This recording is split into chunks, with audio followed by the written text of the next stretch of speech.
A lei anticrime, a lei 13.964, acabou de ser promulgada e ela não fez mudanças apenas no direito penal e no processo penal. Ela também fez uma mudança muito importante lá no direito administrativo. Meu nome é Herbert Almeida e nesse vídeo nós vamos conversar especificamente sobre essa importância, sobre qual a relação do projeto de lei ou da lei anticrime agora com o direito administrativo.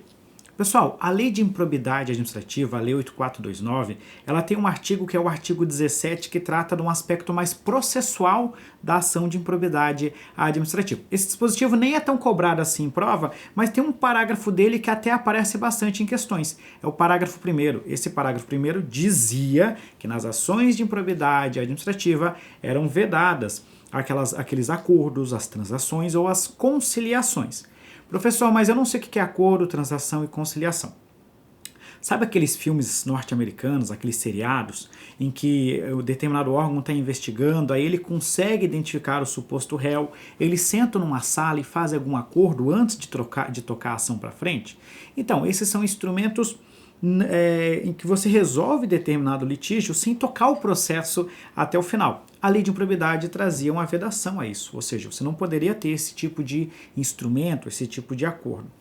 Agora, com a aprovação da lei anticrime, passa a existir a possibilidade de você firmar um acordo de não persecução civil nas ações de improbidade administrativa. Professor, não estou entendendo nada do que é isso. Olha só.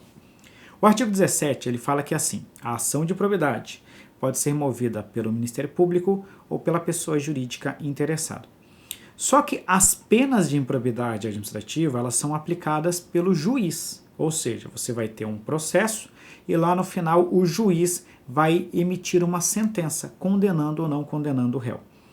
Só que as partes, elas podem sentar e fazer um acordo.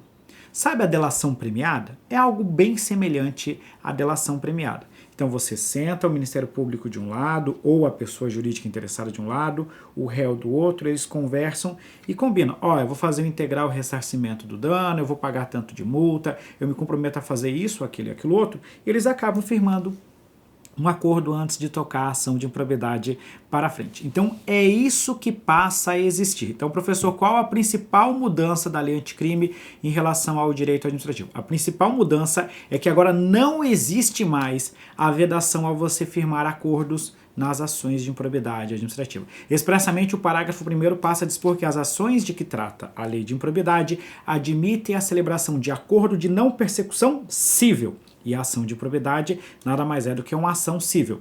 Só que tem um probleminha. O parágrafo 1º ainda fala no final assim, nos termos desta lei. Qual que é o grande probleminha? É que o artigo 17A, que iria ser instituído por intermédio da lei anticrime, ele acabou sendo vetado integralmente pelo presidente da República. E era justamente o artigo 17A que explicava, não em todos os detalhes, mas explicava em linhas gerais como que poderia ser firmado esse acordo. Basicamente, o motivo do veto, segundo a mensagem do presidente da República, é que o artigo 17, que ainda está em vigor, ele diz que a pessoa jurídica interessada e o Ministério Público podem mover a ação de improbidade. Já o artigo 17A dizia que o Ministério Público poderia firmar o acordo. Então existia um conflito. Enquanto um permitia que duas pessoas pudessem mover a ação de improbidade, o outro artigo só concedia ao Ministério Público a competência para firmar os acordos. Então por isso que o artigo 17A foi integralmente vetado. Professor, então como é que vai funcionar isso? Olha, por enquanto a gente não sabe. Por enquanto nós vamos ter que esperar, aqui agora já falando em termos práticos, nós vamos ter que esperar para ver como que isso vai acontecer.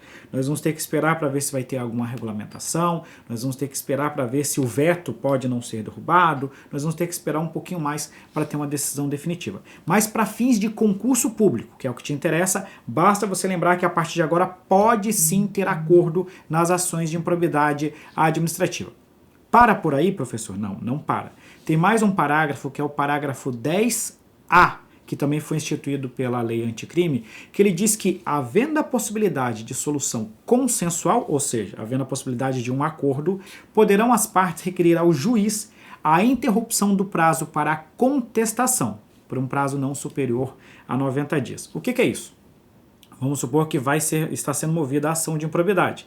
Só que aí o réu e o Ministério Público ou a pessoa jurídica interessada acabam tendo interesse em firmar um acordo. Só que esse acordo pode demorar alguns dias. Então eles vão falar o seguinte: ó, ô juiz, dá uma segurada no processo aí, dá uma parada aí que nós vamos tentar resolver aqui entre a gente. Ou seja, é basicamente você parar a ação de improbidade para esperar que as partes acabem firmando esse acordo. Então são esses os dois dispositivos novos. O parágrafo 1º, que foi alterado, e o parágrafo 10A, que foi incluído por intermédio da lei anticrime. Não é nada demais, é muito simples. Ou seja, antes não podia ter acordo e agora pode ter acordo.